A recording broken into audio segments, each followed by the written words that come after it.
they have repeatedly come out. Army has released statements.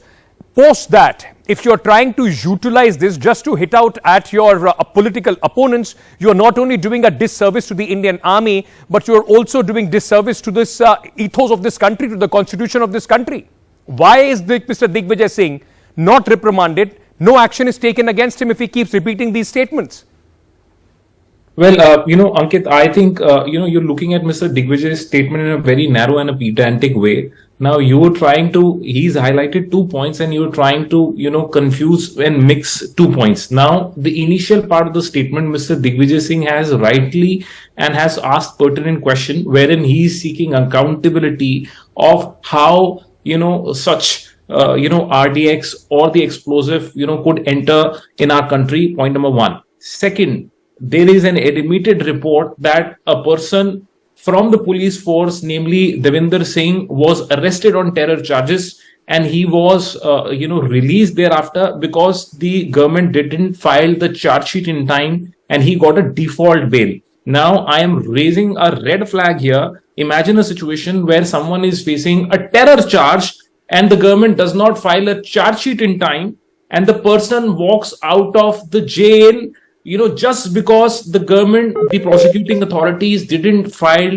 the charge sheet well within time. Now, you need to analyze Mr. Digvijaya's statement from that context. Now, what was he trying to highlight? Sir, it has taken you almost a minute to give me a context of what Mr. Digvijaya Singh was saying. The fact remains, sir. Ankit, this is unfair. I played out. Hold on. This is unfair. How is this unfair, Mr. Madan? I am making a point. Please don't act like Mr. Digvijaya Singh. You are making a statement. Ankit, I have a full right to come in, intervene and ask you a counter question on that.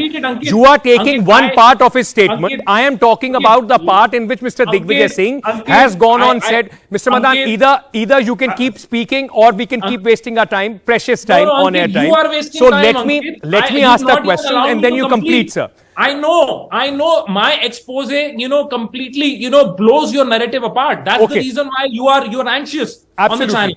I'm so anxious, sir. I am so anxious by your explosive expose that your own communication chief had to come out and say, Mr. Madan, your own communication chief today had to come out and say that Mr. Digvijaya Singh, whatever he has said is not Congress's position.